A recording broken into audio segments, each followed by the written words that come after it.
Well, welcome to the Middlesex Moments radio show. I'm Dr. Anna Wasesha, president of Middlesex Community College, and joining me today, and thank you for joining me, is Mary Lou Phillips, who's our director of human resources.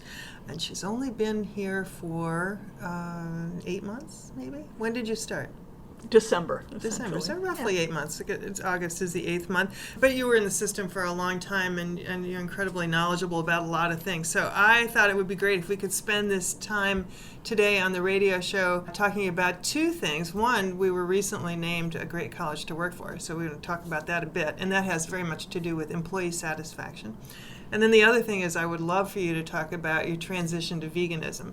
And how does that relate? Well, it relates directly, of course, because how we feel about our physical health and our work-life health and our relationship health, all that stuff becomes the ingredients to leading a satisfying and long life. Happy life. So I don't have a problem seeing a relationship at all. But let's dive into great colleges to work for. What do you think about that? How do you feel about working at a great college to work for?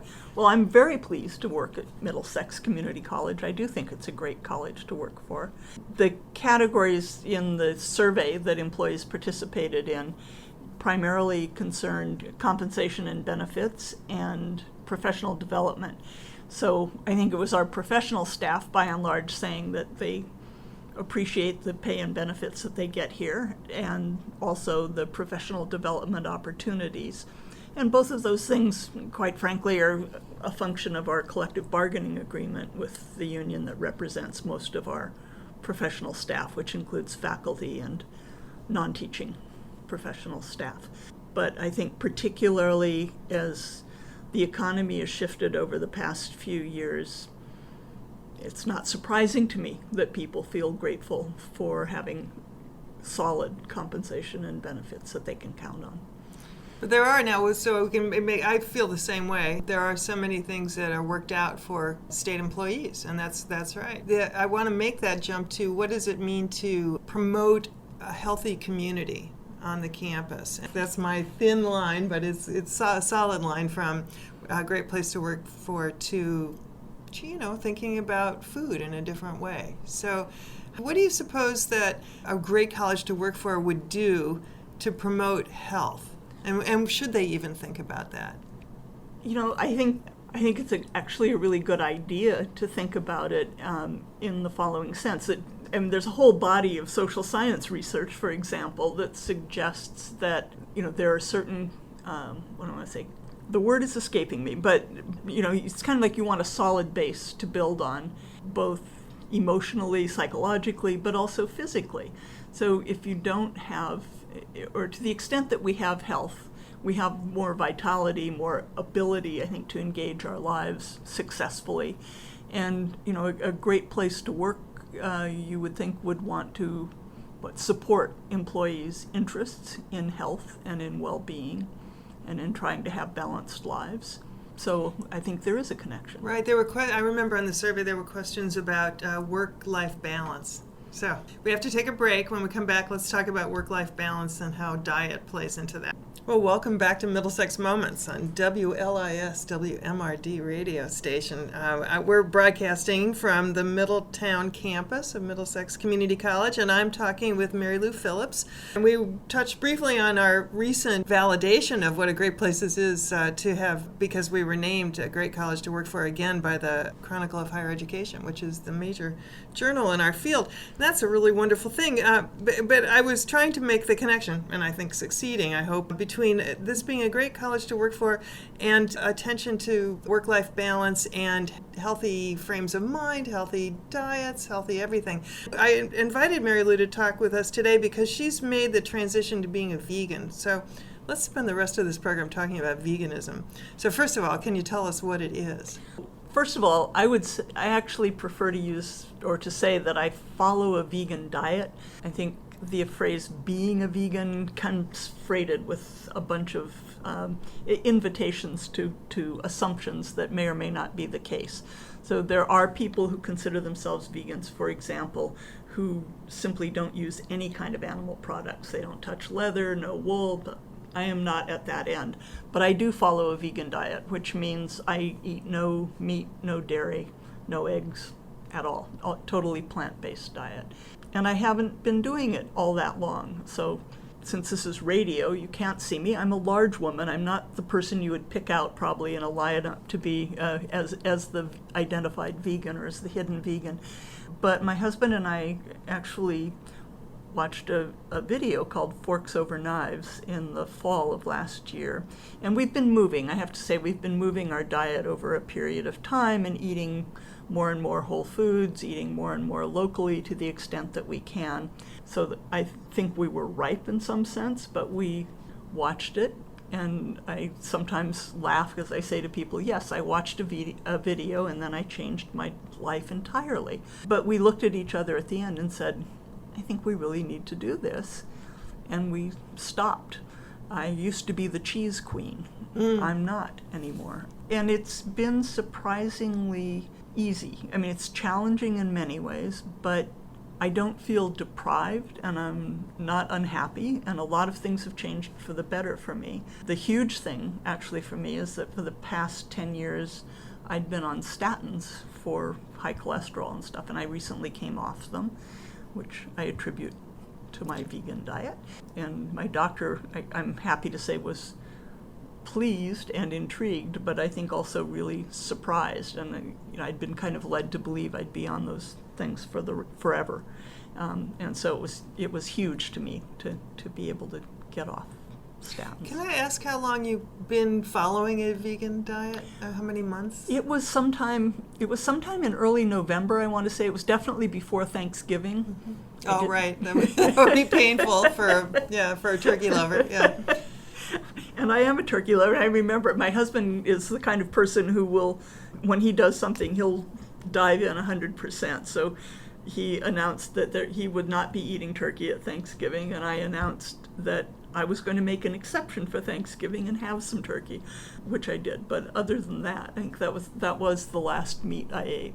I asked because in the film Forks Over Knives, which I'd recommend to everybody listening to this program, improvements are so relatively rapid. When you think about how you can change your life, the people who move to a strict plant-based diet in a matter of months see their cholesterol dropping, and what are the other things that they measure under standard medical visits to your doctor? Well, I think the whole lipid panel, yes, and blood pressure. A lot of people report improvements in blood pressure. Right. Most people, especially if they're overweight, lose some weight. Mm-hmm. Then I'm trying to think what else. The diabetes piece, the pre-diabetes. So the glucose in the blood draws, and the triglycerides and those sorts of things. Yeah. Even though we're on the radio and we can't be seen, we're boomers. Okay, so in the spirit of full disclosure, we're boomers. And the boomers are obviously coming to a point in our lives where we may have been reckless in the past, but we're now in a position where we got to do a very good job taking care of what we've got in order to make it into retirement and still have some health about us. Right. And I know for me, part of what was really persuasive about the Forks Over Knives video is that it's very data-based from two streams. So one is research on nutrition. And there's a famous or well-known nutritionist named Colin Campbell who was the primary spokesperson for that stream, and a Dr. Esselstyn, who's done a lot of work with heart patients at the Cleveland Clinic. And they came at this, they weren't related, they didn't know about each other's work for a long time, although they do now. But what was very persuasive to me was that on the nutritional side, it turns out that animal proteins pretty much are a switch for cancer development. And I found that data really compelling. And there's been a lot of cancer in my family, so I'm not interested in going down that path if I can help it. And that on the other side, the cardiology side, Dr. Esselstyn worked with very sick cardiology patients, some of whom were just expected really to go home and die, and with a plant-based diet produced very good outcomes for most of them who stuck with it. So. And then those two men actually are kind of figured out from the information in the film, are themselves, I think when the film was made, right around 80. Both very intellectually sharp, obviously in good physical condition. And my thinking was, I want to be like that when I'm 80, if I'm going to be 80. Right. So They're very inspiring. Yeah, they're very inspiring. Right. And I think, particularly in terms of losing your mental acuity as well as your physical, and they both are obviously on top of their games. They're still lecturing and researching and doing wonderful work. So let's talk about the practical matters of what do you eat when you're a vegan, or when you're following a vegan diet. Yeah. So you eat vegetables, fruits, grains, and legumes. Okay. And what does breakfast look like? So for me, most mornings breakfast looks like oatmeal. We make up a big batches of. We use a combination of rolled oats and whole oat groats, and cook them with a mixture of soy milk and water. So it's got a lot of protein. It's got a lot of fiber. We eat it with fruit and actually a couple tablespoons of ground walnuts and a plant-based milk. It's very satisfying.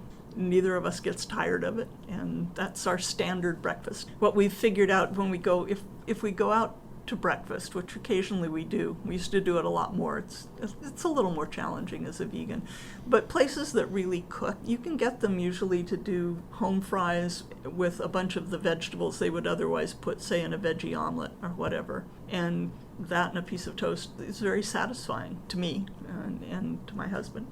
So that turns out to be a good road breakfast. And what about lunch? Lunch can be a lot of different things. I mean, so many days, if I bring lunch in, a lot of times I'll bring in something over rice or something occasionally over like a whole grain pasta. We do a lot of either stir-fried vegetables, and we still use little bits of oil, but not very much, so most of our sautéing would be with water or broth, or steamed vegetables, and sometimes some kind of a sauce that goes along with it. I didn't know you could sauté with water or broth. You absolutely can. And that's because olive oil would be plant-based, so why would you go to broth or water? So you can feel me starting to back away. It's like, really? I love olive oil, but yes, why would you do that? I do too. But the forks over knives guys, I mean, their argument is that those kinds of oils are processed in a way that is really not useful.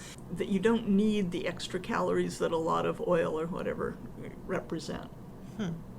So that's kind of their thing. I mean, there are other schools of thought about it, and it's still vegan, if you're using oils for sautés or for flavoring. Right. And for dinner can be a whole breadth of things, but it's all deriving from plants. Yes. Yeah, and I think it turns out that instead of, the kind of the menu that you think of with more conventional diet is kind of where it's meat-centered. You have a big chunk of something, and then side dishes. And I think the difference with a vegan diet is that it's sort of like your meals are a collection of what would have been sides in a more standard format. Because having a variety of sort of tastes and textures turns out to be pretty useful. So you might eat 2 or 3 things, or 3 or 4 things, little bits of them, that make a very satisfying meal, but you don't have a big centerpiece so often in the same way that you would with a meat-centered diet, I would say. And that raises the whole theme that runs throughout the film, which is the USDA and other food agencies in both the research community and the federal government, of course, who have been instrumental in convincing us that we need a big piece of protein and that protein equates with meat, and that we need to drink lots of milk because milk equates with calcium. Right. But interestingly, I mean, as you saw in the film, the countries or the areas that have the highest rates of like osteoporosis are the highest milk drinking and dairy consuming areas.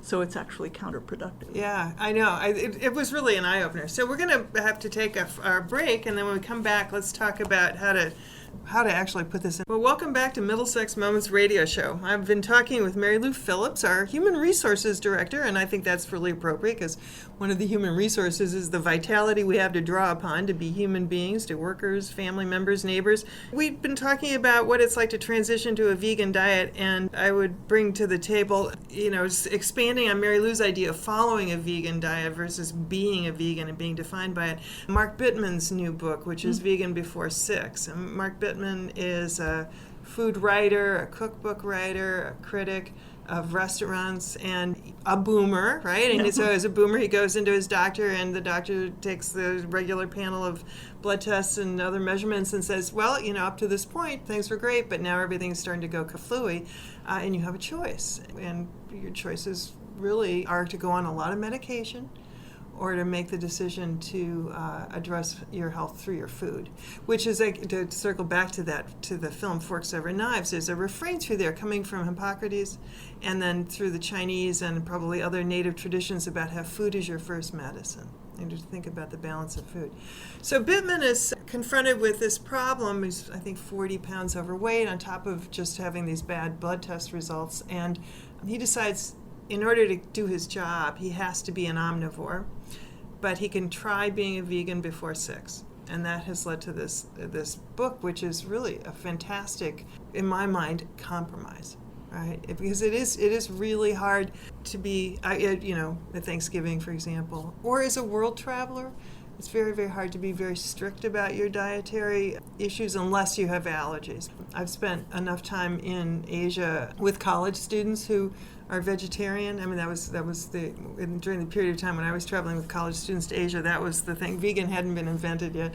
And it was just literally impossible in China and Japan, Taiwan, to get food. I mean, you would ask for it to be vegetarian, and so a big piece of meat wouldn't be floating in it, but certainly the broths were coming from animals. So I guess, I wanted to ask, so I should ask you a question about that, which is, what do you think about the efficacy of like a compromise like that? I mean, I think it can probably work, and in some ways, I think it's easier. For me, it seems easier to just decide not to eat the meat. But that, having said that, there are certain occasions where personally, if I go someplace and somebody serves me a soup that seems like it probably has a meat-based broth, I'll eat it. Because for me, it's not totally a political kind of thing. So you have to be a little flexible, I think, to live in the world. But for me personally, it's been easier to decide just not to do meat and fish. It kind of simplifies things. It seems a little more complicated. But I think, I mean, we each make that calculus in a slightly different way, and I think it's a perfectly respectable way of going about it. And I think, thinking about Asian cuisine, I mean, they have always, because of the scarcity relatively of animal products until very recently, used meat and fish more as a flavoring than as the main event in the way that Westerners do. Absolutely. And so what you see, I mean, is that until they start following a Western-style diet, their death rates from heart attack and cancer and things tended to be much lower than people who were eating the standard Western diet. Right, and that gets covered in Forks Over Knives as well. I think the other there were so many interesting vignettes, so this is a half-hour program promoting this film, but it was the experience in Norway when the Nazis invaded, and so this is during World War II, and the Nazis basically just took all of the animals and took them back to Germany to feed their own troops, which meant there was a precipitous drop in the amount of meat and cheese that was available in the diet, and milk, and the incidence of cancer dropped precipitously. Yeah, I actually think it was cardiology. Was it cardiology? Yeah, that's right. Yeah. Right. And then came back up when the war was over and the animals were brought back. Yeah. Yeah. Yeah, I thought that was stunning.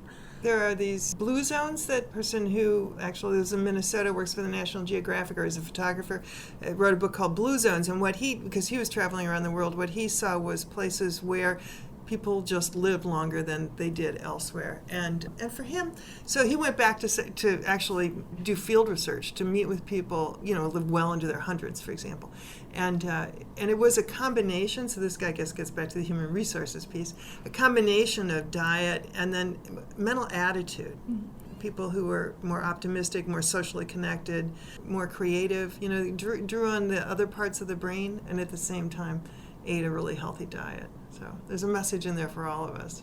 I think that's right, and I think I think social connections matter hugely, sort of overall well-being and psychological well-being. And I think there's an argument that that if you're eating more whole foods, plant-based kinds of diets, they lend themselves well to potlucks. Right. And so, but I think there is, and most cultures, many cultures have a tradition of sharing food, as a part of a social connection, around social connection rituals. And I think that matters also, but clearly a huge clinical basis for kind of what we eat mattering. So, so circling back to human resources again, I got to say or ask you, the modern workplace is a really tough kind of place for that, for social interactions. People eat at their desks, they sit for a long time in front of a computer.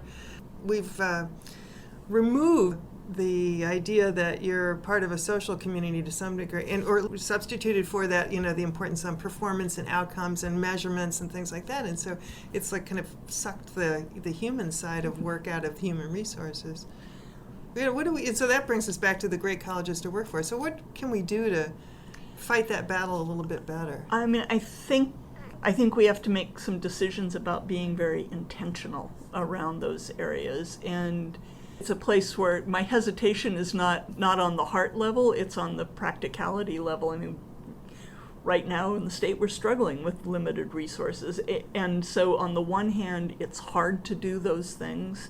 And on the other hand, I think it's probably more important than ever.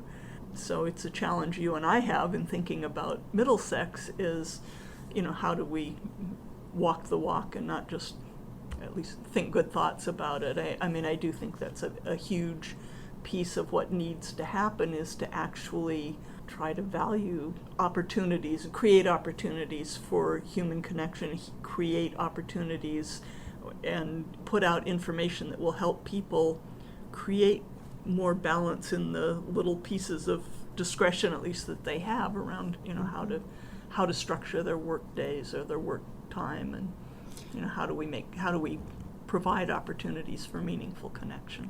Well, and I thought, as I was thinking about talking with you today, that talking about food would be, because we're all eaters, right? Yeah. And to the extent that we kind of have conversations around food, we open up opportunities to learn more about each other. And we do have potlucks on this campus, so we have people who have already sort of made their mark as remarkable cooks of certain cuisines from around the world, and these are joyous occasions here. But it's something to talk about, I think, to enter it into the conversation on a more deliberate level.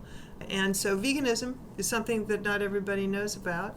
Vegetarianism is out there. Kosher eating is certainly well known. The idea of emphasizing local food and being a locavore. My husband said to me the other day, what does that mean? So what is a locavore? It means that you dine to the extent possible on food that is grown, and then you can set your parameters within 60 miles of where you live, 100 miles from where you live, but no longer are you having strawberries from Texas and things like that, because you want to concentrate locally. The omnivore idea, the omnivore's dilemma, is that we do eat from all these various food groups, but then people are changing the recommendations for how much you should have from the various groups. That's why Forks Over Knives is so revealing in a way, because we all grew up believing we had to drink milk, and when there's a Got Milk commercial or page in almost every journal I pick up, and and that makes sense if that's what you have access to. But if you've got other ways to get your calcium, leafy green vegetables would be one of those ways. Yeah. And actually, I was joking with my daughter, who's not a boomer, right? I don't know, and she might be a millennial. I'm not sure what she would be pegged as. About the, do you remember the era of Tang? So the idea that in space you could get all of your food kind of distilled down into tubes of toothpaste, and you wouldn't have to fuss with chopping and washing and all that kind of stuff. I'm afraid that we're coming to the end of this program. So what kinds of words of wisdom would you have for anybody who wants to learn about a vegan or a compromised vegan or a vegan before six diet? There's lots of great information out there, and you mentioned Michael Pollan. Barbara Kingsolver has a great book called Animal Vegetable Miracle that's about eating locally, Forks Over Knives. There are many, many resources, and I encourage people to think about it and explore. So thank you so much, Mary Lou. I really appreciate your coming today. And I hope that our listeners out there will be thinking more deliberately about the food that they're eating and sharing with their families and carrying in their lunch bags to work every day. I do think about that, and I hope that I'm going to be able to make a better choice going forward day after day with my own diet. So this has been the Middlesex Moments radio show. I'm Anna Wasesha.